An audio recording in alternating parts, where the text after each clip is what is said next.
Kia ora, shalom, tēnā koutou, Frieden, Heping, Shantay, Penwa. Hello everyone, my name is Gamal Fouda. I am the Imam or the religious minister at Deans Avenue Mosque in Christchurch, New Zealand. I am honored to address you today, and it is my pleasure to share with you my story and my journey when I first came to New Zealand in 2003. I went to Al-Azhar University in Cairo, Egypt. I studied Islamic theology and graduated in 1998. For 2 years, I worked as an imam or religious minister in the Ministry of Religious Affairs in Egypt. Then the president of the Muslim Association of Greater Rockford in Illinois in the USA came to know about me from a friend who visited the USA. He called me in Egypt to see if I will agree to become an imam in their mosque in Rockford. The congregation of that Islamic center interviewed me after one of the Ramadan night prayers in the USA time. It was early morning in Egypt. The interview went very well, and they decided to offer me the job.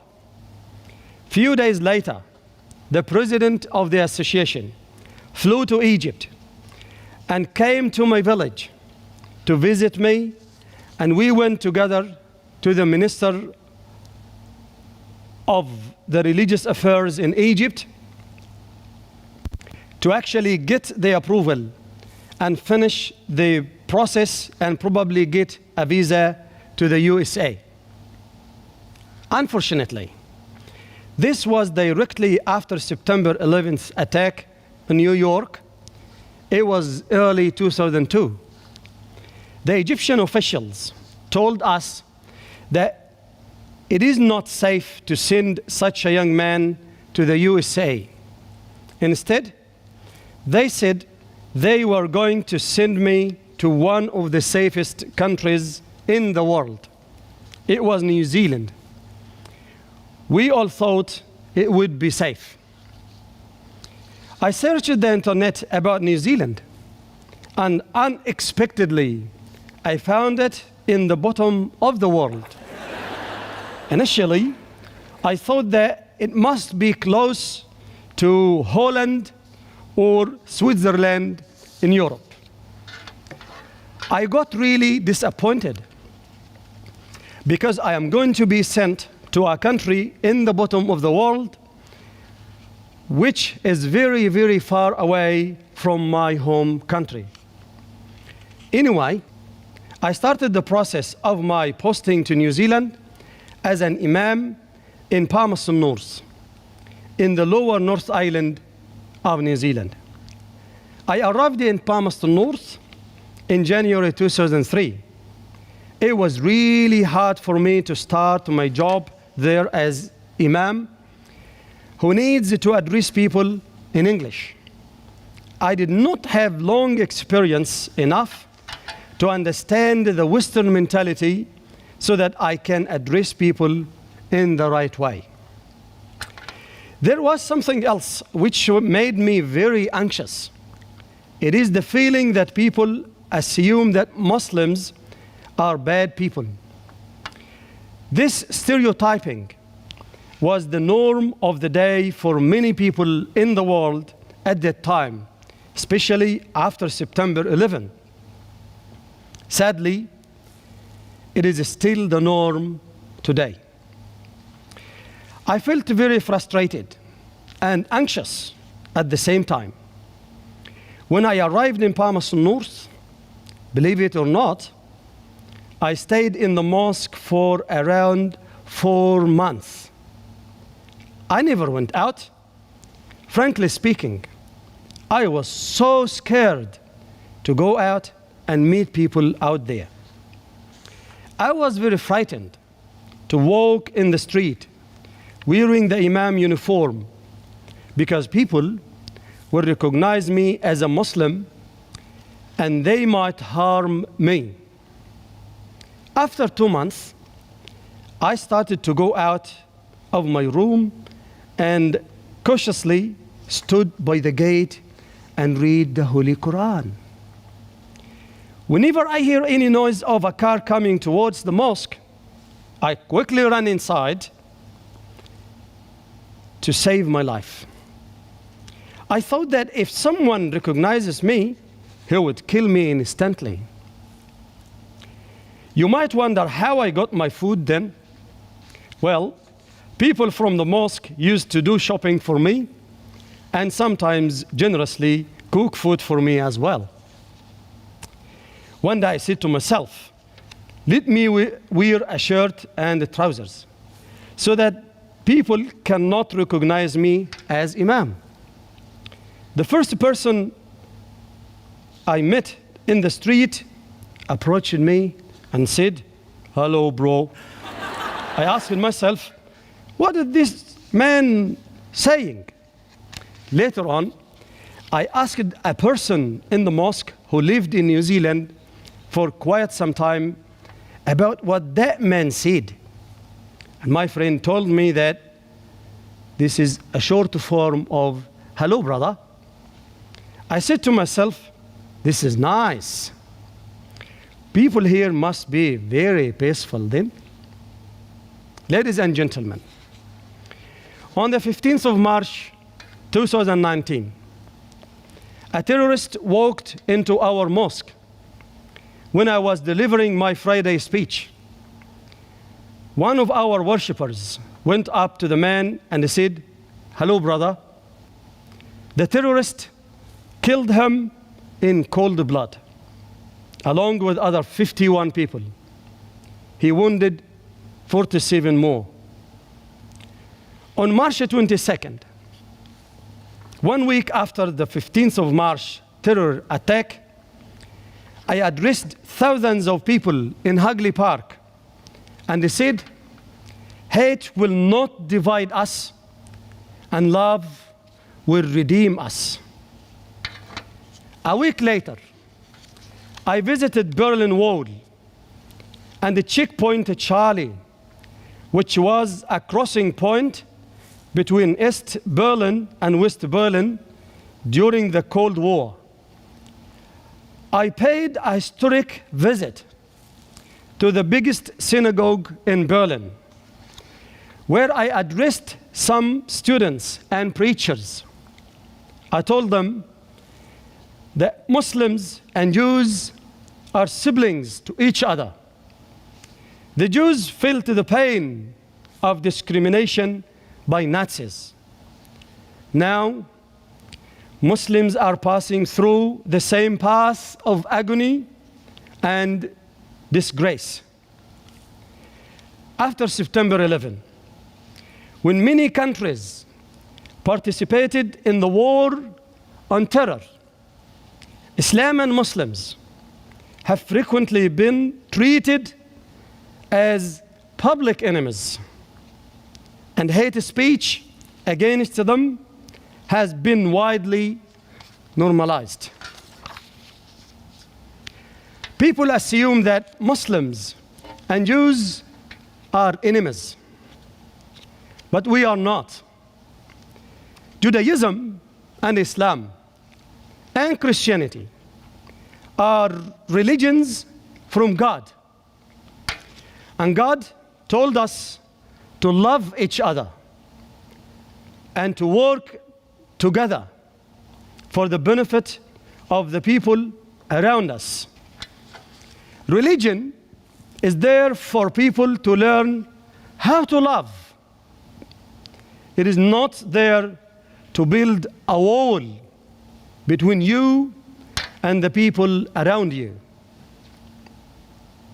Islam, as many other religions in our world, teaches us to love each other and to care about each other and for each other. Any religion that teaches violence is not from the true God who created you and me. Because God loves us. He created us. He cares for us. We are from Him. He is our Creator. He gave us everything. He gave us our hearts, our eyes, the power, the abilities, the health and wealth. Everything we enjoy is from God. And it is His wisdom to make us different from each other in color, in language, and beliefs, so that we can enjoy this earth together. If you want to be a doctor, and I want to be a doctor, and everyone wants to be a doctor, who is going to be a teacher, or a builder, or a hairdresser? If everyone wants the same tomato, we end up killing each other for a tomato. But it is up to us.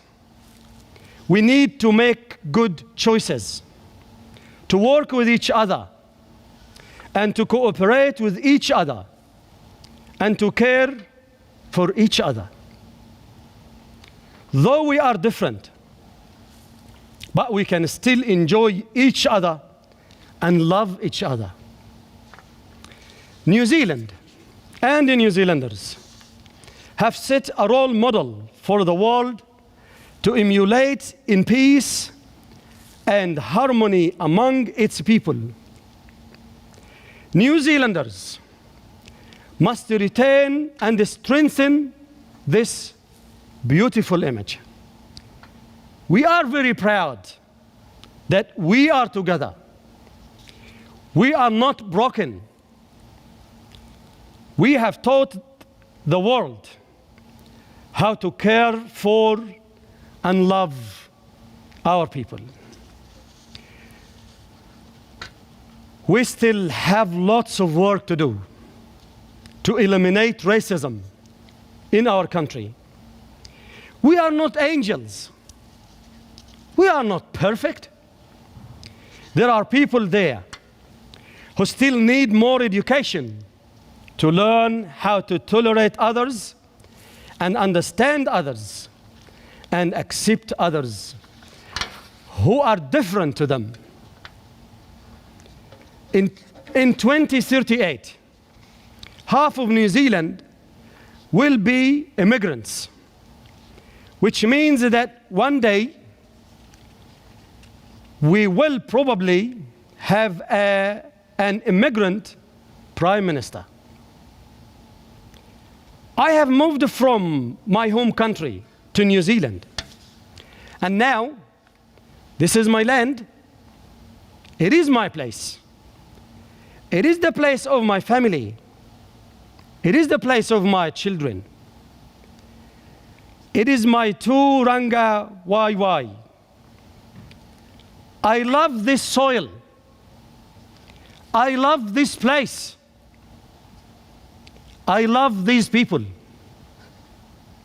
I love us because we are one. Diversity is the superpower of any nation. When people love and care for each other, the whole nation will be very strong and powerful.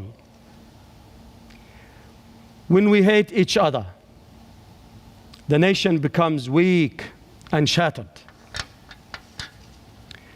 The Prophet Muhammad said, the believers are like one body. When any part aches, the whole body will feel the pain. I believe that when any one of us aches, we all feel the pain. That is what happened on the 15th of March.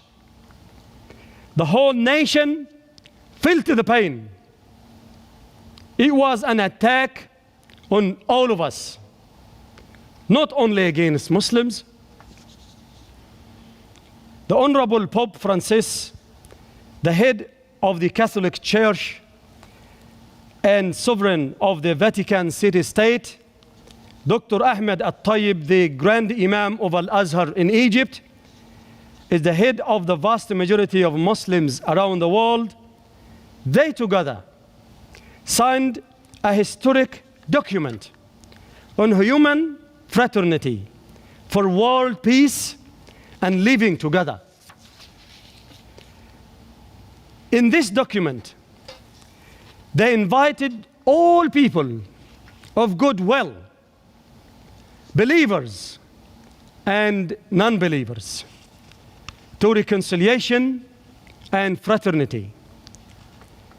They appealed to every upright conscience to reject violence and blind extremism. They reminded us of the greatness of faith in God that unites divided hearts and elevates the human soul. And they declared that God has created us to understand one another, cooperate with one another, and live as brothers and sisters who love one another. We have been through a terrible thing in this country. The only way we can heal is to love one another and to continue the role model we have set to the whole world. Hate will not divide us if love unites us. Thank you.